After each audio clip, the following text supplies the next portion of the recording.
move away, but not too far. The first step back needs also to be a step within. For there may be truth to the stifling, but I tell you, my dears, nothing has the power to stifle you. It is only that you use stifling in order to give yourself purpose or reason or allow yourself to move on. You do not have to do that. You do not need the stifling effect, for there is truth in everything. Many of you in this room, well, no, I dare say all of you, now that I look around, have had a lifetime, at least one, perhaps two or many, where you were incarcerated in your human physical sense, in a jail cell. Now, I do not say that you are all criminals. I say that you, for one reason or another, you have experienced enclosure, incarceration, confinement, brutality, stifling. And yet I dare say all of you without exception ultimately rose to your own truth in those circumstances.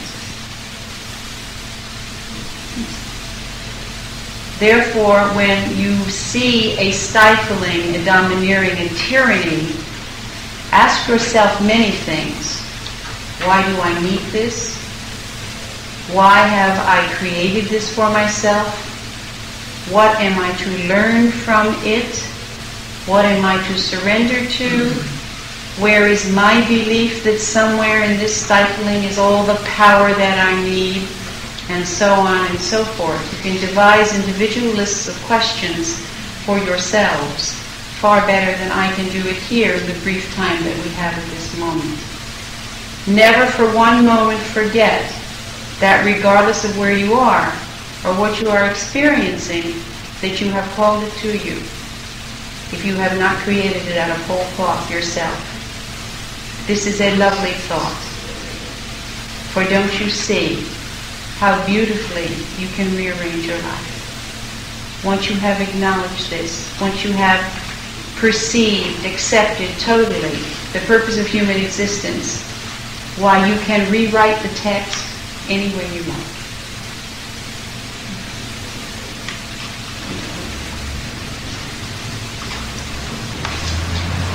What changes can I make to bring harmony to my family and to myself? The path is utterly confusing at times as to where we should be.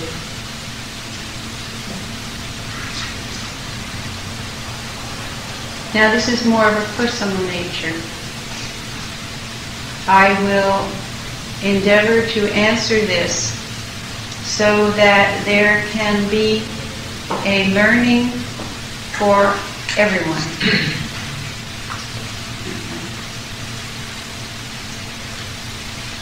I might suggest that the initial response to these circumstances would be to look very closely at confusion, to see its nature. For confusion is a Venetian blind, he said. I'm seeing a Venetian blind. A Venetian blind. It is a most adequate way to remain separated, to remain uncommitted. Now, I do not say this in any judgment at all. Please understand me. I am saying this to everyone. For your soul is aware and knows. All you need to do is to be willing to accept what your soul says. You have already heard that, and you are frightened to follow. Do not be. For in following your own truth, you cannot help but give the best that you can give to everyone else, including your family, particularly your family. This is Pat. I'm again seeing the Venetian blinds, and I'm seeing someone just sort of pull it and open it, by knowing the nature, he says, by knowing how to open the Venetian blind, you can get, very clear light. And he said, and be comforted to know that at any moment, if you really don't like what you can see, you can close it again and say you're confused. He said, I say this in jest, but there is a serious note to this too. One cannot step from semi-shade into brilliant light. One must go slowly. One must respect one's own self. You must care enough about yourself not to punish yourself with light. Oh yes, this can be done.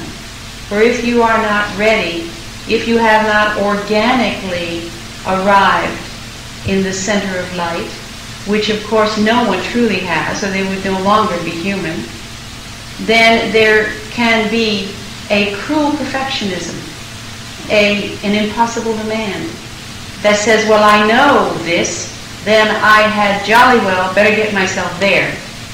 The moment that you make such unseemly demands upon yourself, you not only delay your forward progress, but you go many steps backwards, for there is no love there. There must be love.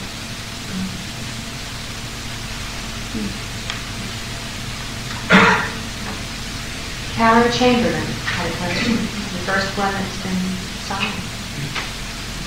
Emmanuel, could you talk about illness? What purposes it has? I most certainly can. I find a great deal of pleasure in doing this at this moment. For you hold within yourself great powers of healing. I wish to say this to you at the outset, he's saying.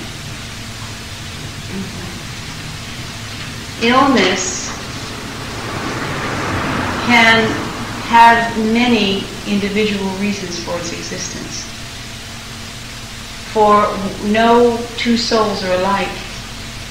Each one has come from many past incarnations and has arrived here a most wonderful crystalline being of light, and yet all in their own individuality.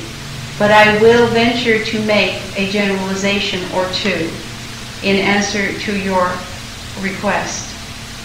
And then I will urge you into further growth yourself. The purpose of illness is to draw attention to areas that refuse or are as yet believing that they are unable to hear what needs to be heard.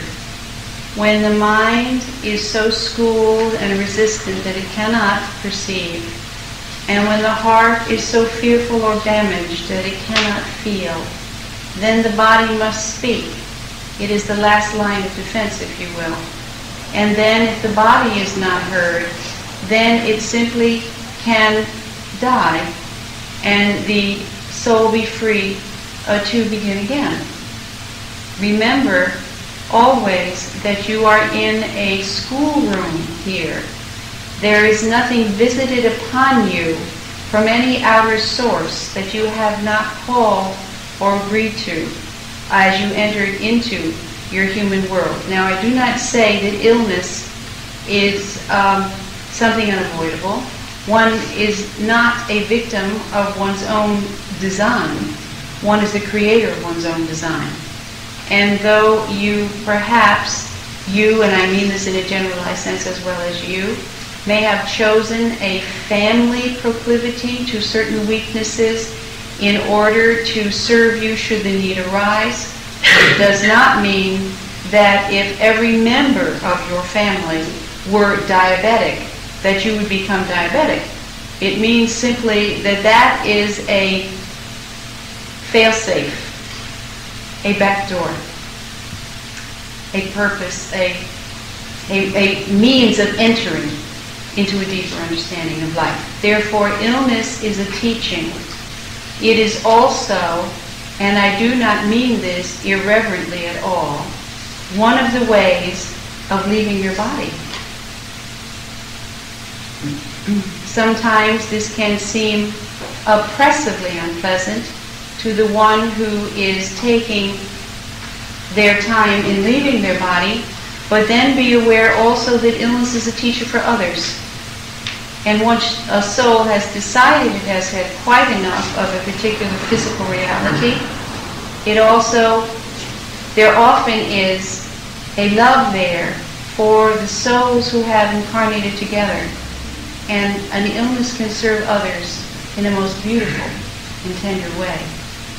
No one remains untouched by another's illness. There is effect. There is, much as a pebble dropped into the water, there are circles of effect that spread out far beyond what you can possibly comprehend. Therefore, illness, one might say, is a blessing. Not something that needs to be accepted with bitter resignation, but the turning of a page. It is something else to learn. It is something to know. It's another way of finding God. As to your own purpose in life, you have often wandered seeking a place to be and a service to render. And I offer you your own heart, your own suffering, your own experiences as a means to reach into the lives of others with the tenderness and the awareness that you possess, to bring light where there is darkness and hope where there is despair. And he says, God bless you.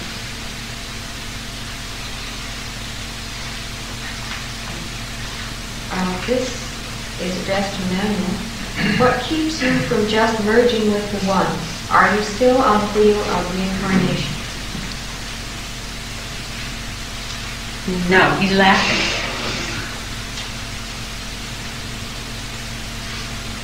Merging with One is a process that goes on and on and on. There are many levels that reach to that oneness. And in truth, much of my consciousness is one. I rejoice in telling you that. And yet my oneness can also manifest to reach out to you, to touch you. You see, we are all a part of the center of light. You and I and everyone. And it is a portion of our consciousnesses that reaches to the void to create in our own images what we believe.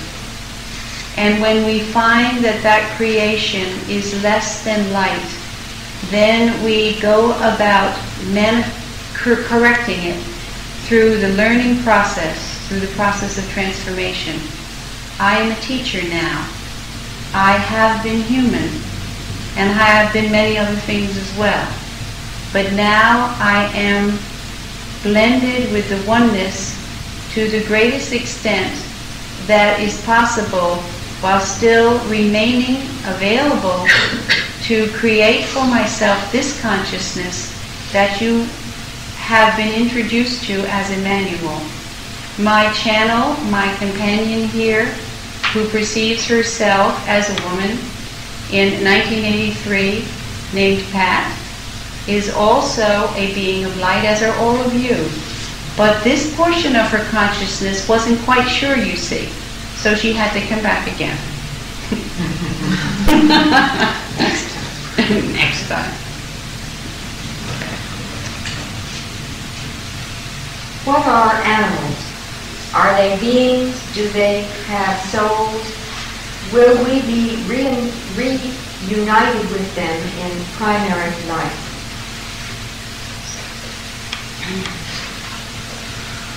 The truth of the matter is that they never left you at all. These beings of light that formulated as your beloved pets are externalized portions of you, your consciousness, your creation. Oh yes, this is not a surface answer. This is a very deep and profound question and answer. Everything that you have touched with love has become yours, and you will never, ever be separated from it again.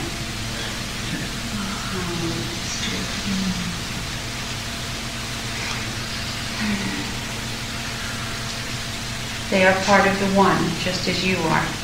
And they are part of you, just as you are.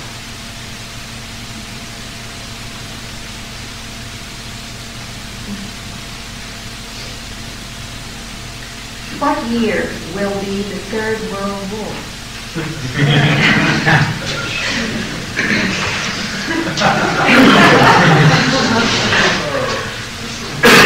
He said, I wish to correct your history here. There have been many more than 2 world wars already. The world just happened to be smaller at that time. And it seems now that they were less, but they were not. I delight in telling you that there will never be a 3rd World War. And you may quote me on this at any street corner at any time.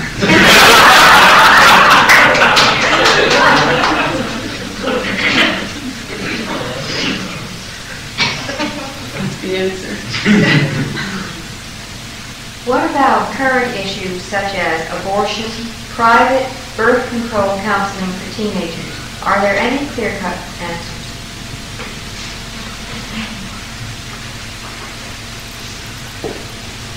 This is a very troublesome issue now in your human world. It takes the place many times of a formalized religion, and I will tell you why. Because it poses the questions of truth, of power, of life and death, or seemingly so, of love, of freedom, of compassion, of empathy. This is one of the primary areas where learning can take place very quickly. Wait, there's one of this. I got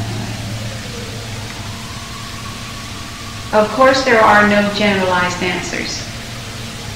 For each soul creates such circumstances for their own learning. Therefore, perhaps the first generalized answer that I said did not exist would be to welcome such a quandary as an opportunity to explore the deep issues within each one of you as to what the meaning of abortion and of birth control is. Now, it must be your meaning and not someone else's. For this question is rife with resentment, with rebellion, and with fear. As though if you... Right, there's a word here I think.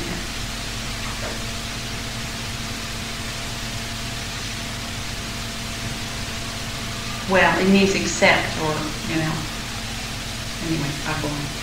As though if you were to express a belief or in some way act upon your belief that abortion is quite all right, and you simply don't want to be bothered with a child at this point, then there is guilt that arises, and then on top of guilt, there is fear, and so on and so forth, until the layers become so thick that it really doesn't matter what your decision is, for you have failed to learn anything. Therefore, go deeply within. One cannot answer this question for everyone, but one can be very grateful that this question can be asked. For it means, again, that another page has been turned, that humankind is ready to deal with deeper issues of life and death, that these are being challenged not because one has a right to kill another living thing, but because this is a schoolroom, and because the question of what the meaning is for each individual is of extreme importance, it is simply another way of saying God. God is indestructible. For centuries, each one of you have turned your back, you don't remember this, but you have, and said, there is no God, I simply don't believe in such nonsense. Well, God still exists, and therefore, to make a wrong decision in no way will upset the balance of eternal light, but it will upset you very much in your own particular human circumstances.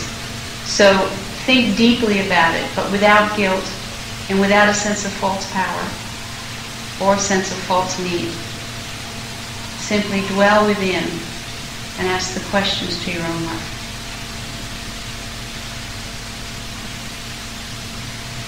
Why are we in the particular body we find ourselves in? I.e., why white and female and not black and male?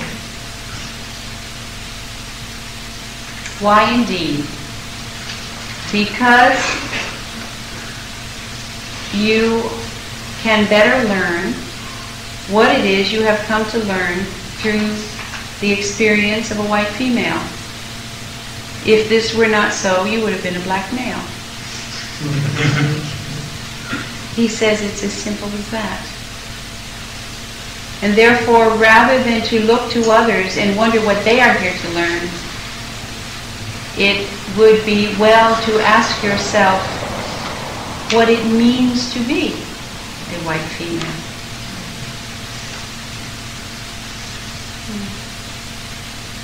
In every layer of consciousness. No race or color or sex is any worse or better for learning. It is simply that it is the suit of clothing that best fits the soul at this moment. If you really wish to be a black male, we'll see if we can arrange it next time.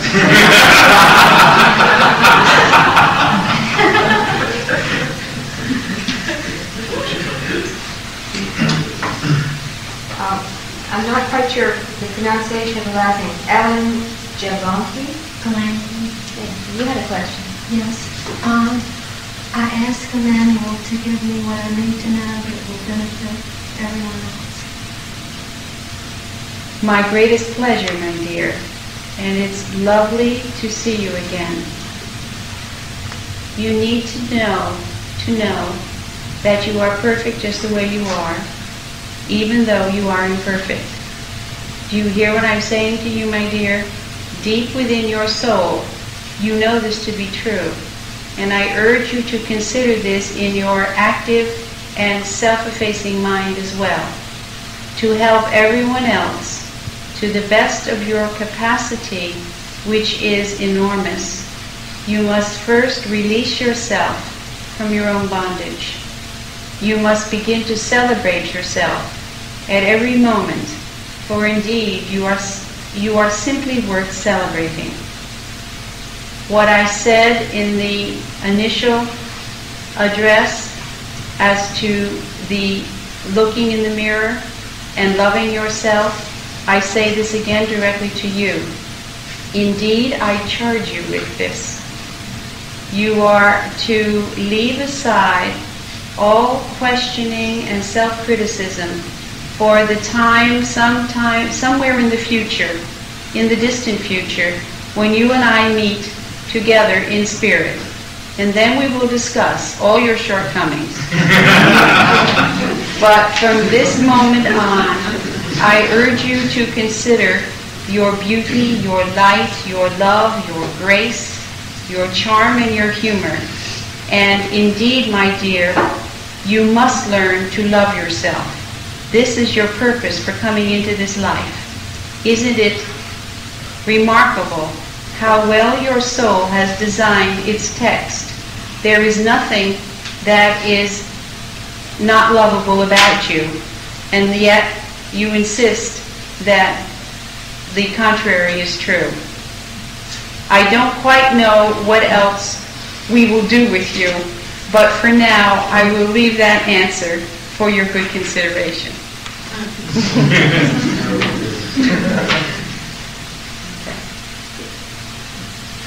There's a series here. Is grace ever granted without being earned? Where? He wants to answer that. Okay. Grace is never granted. Grace is. One might ask, can grace be accepted without ever being, and I put this word in quotes, earned? He says, go ahead. Where are you living now, on the astral or the causal plane? Please describe it in detail.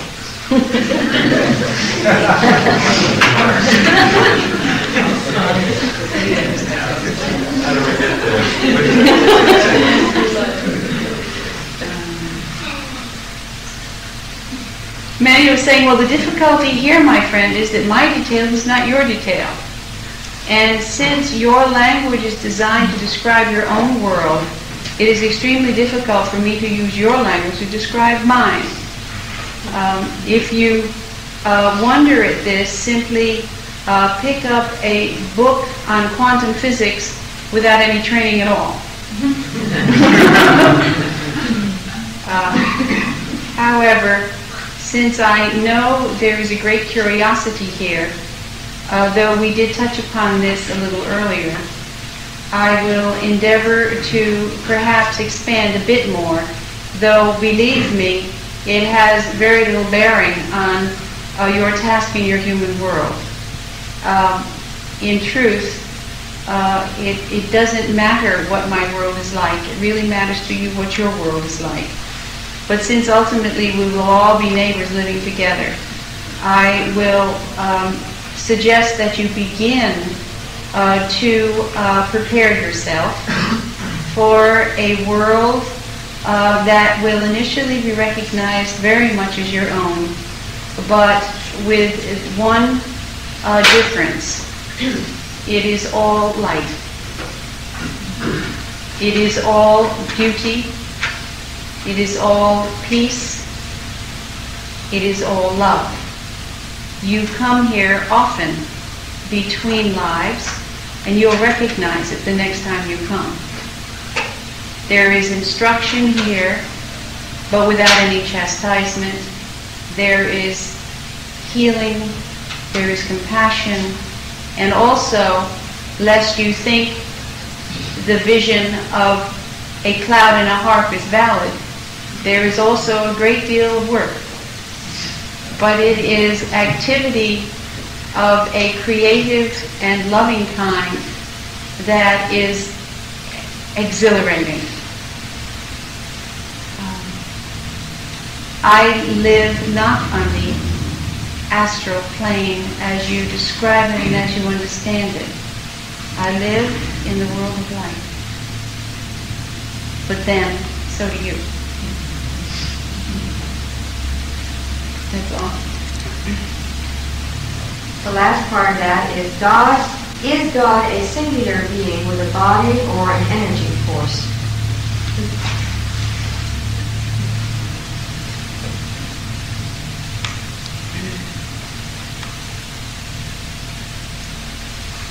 God is. Goes beyond any capacity to understand intellectually or even with a completely open heart. For it is limitless, boundless, descriptionless.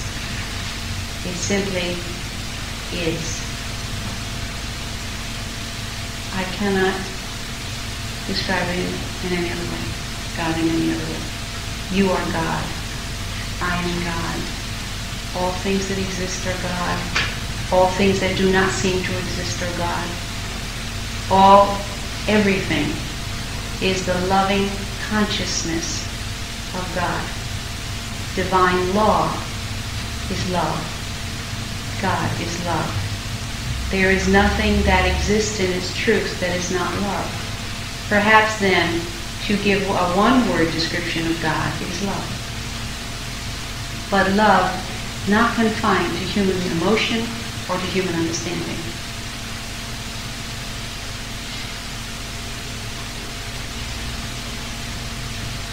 He's saying, do not ask such questions that confound you. It is far more useful to ask what can be answered. For with the answer, you will step one bit further in your ability to accept and to be in the isness of truth. Indeed, to say this another way, you will be one bit more able to transform your own illusions into a greater truth. One thing more, if you were to see yourselves without your illusions, which is of course why you came into human form again, to manifest them, to see them, and to learn and to grow from them and transform them through that growing and loving them as well, my dear Ellen, considering, you would not be physical at all. But if you can simply imagine a light, a dimensionless, expanding, beautiful light, and somewhere in a little corner of that light, you draw a stick figure of yourself, and you say, that little being, that little stick figure is saying, who am I? Who is God? What is light? You will in no way serve to erase or to free that stick figure. You will simply add more confusion to it. Now I am not speaking down to you. I am speaking up to you. I am saying to you, you don't need that question. It is not a question at all. It is... I got in the way.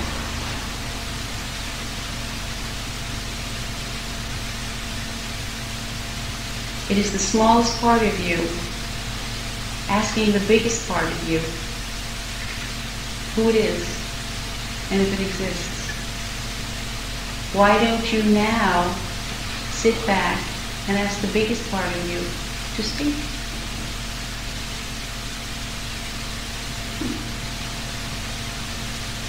If you are all willing, perhaps you would take a moment now to do just that.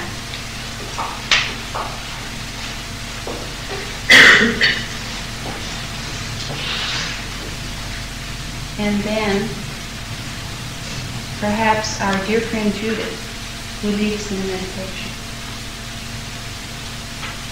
First, sit silently in a relaxed way.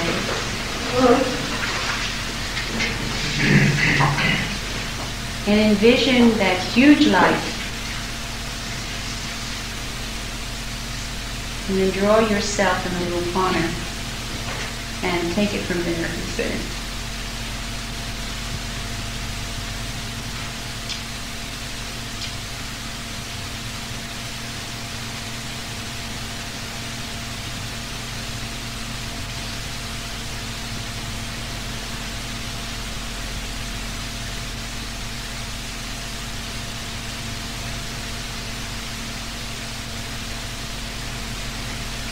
Ask that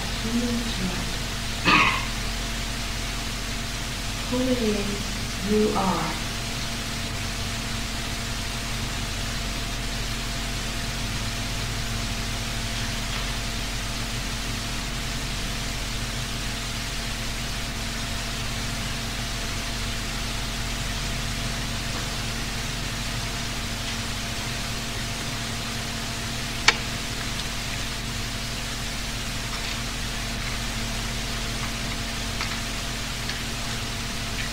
Body remain relaxed.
Why do I create so much pain for myself? And is there a way to see a clear distinction between creating pain for learning and creating pain to punish myself?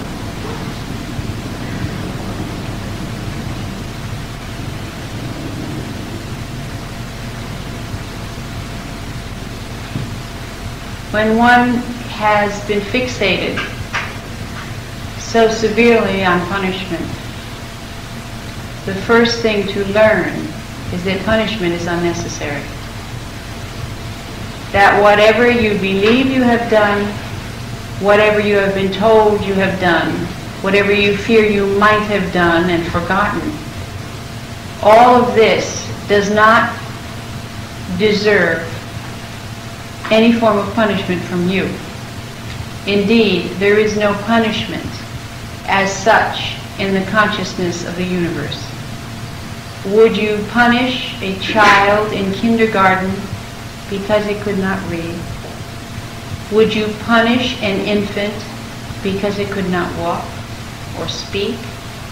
Of course you wouldn't.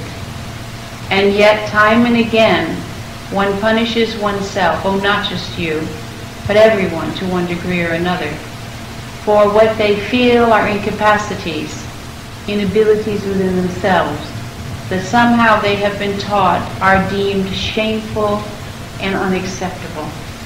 And the belief in early childhood is, if I punish myself quickly enough and sternly enough, I will be loved. I will erase this blemish, and I will again be safe in the bosom of those I need so desperately for my survival. But this is the illusion. This is not the reality. The reality is that you punish yourself for good cause at all, except that you believe in the safety of punishment. I would strongly urge you to examine that, to look at it squarely and completely. Never mind where it has come from, it's yours now. One can retrace historically time and time again, but until you are willing to risk, and believe me, with such a deep conviction it is a risk, to put aside self-punishment and to trust self-love, you will find yourself again and again caught in the treadmill of pain. Of course you don't deserve pain. No one does. Have you chosen it to learn from it? Of course you have. But the learning must begin before the discernment that your request can take place.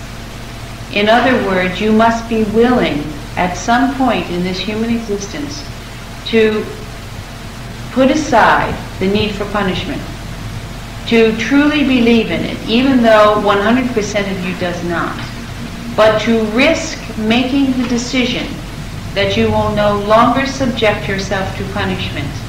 At that very moment, you will enable yourself to discern, for you will have made the decision that will bring you the awareness to make that discerning, that discernment possible.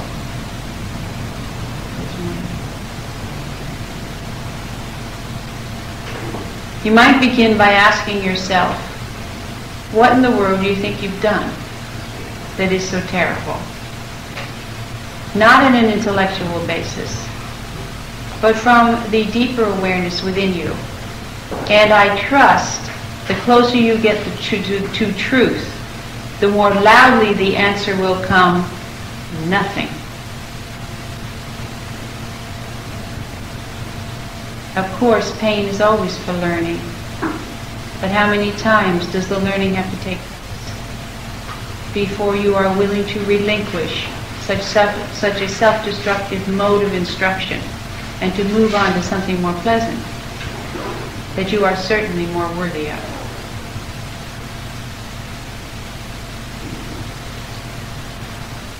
Hold this a minute. I don't know what, so you have to be quiet.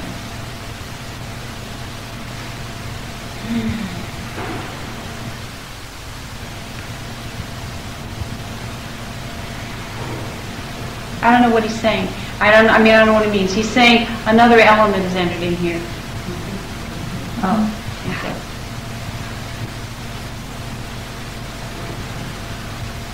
He's nodding. All right, now you can go ahead. Ready?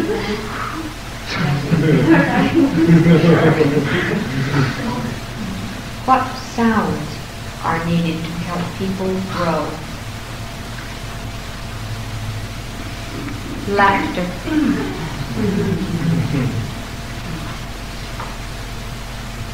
A gentle lullaby. A soft kiss through the trees and the song of birds.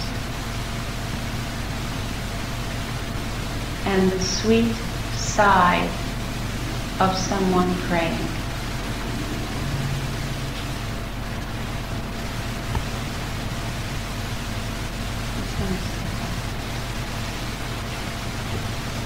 Okay. Does sexuality play any role in our spiritual lives, positive or negative roles? It certainly does.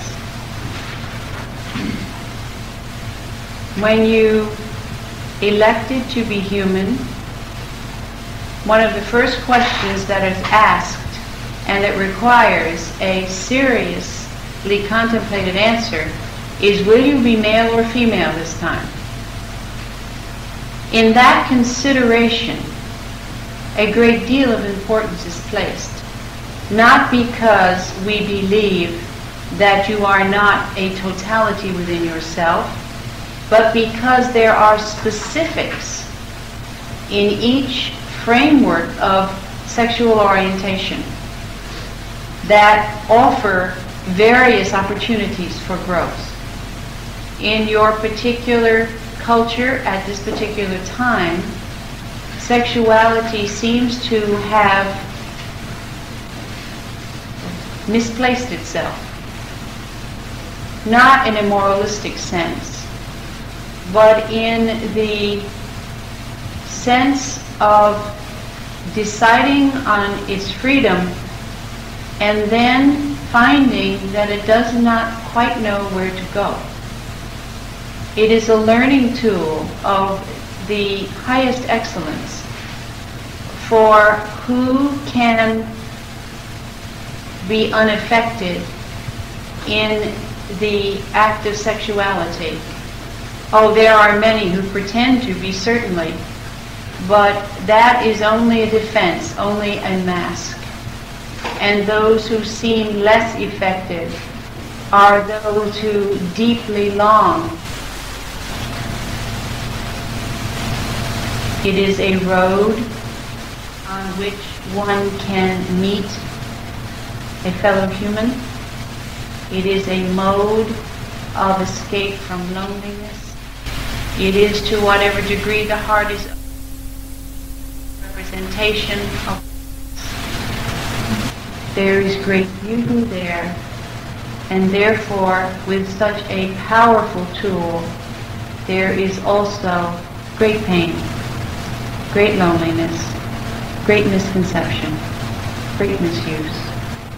But have we not said that all things in your world are there for one purpose?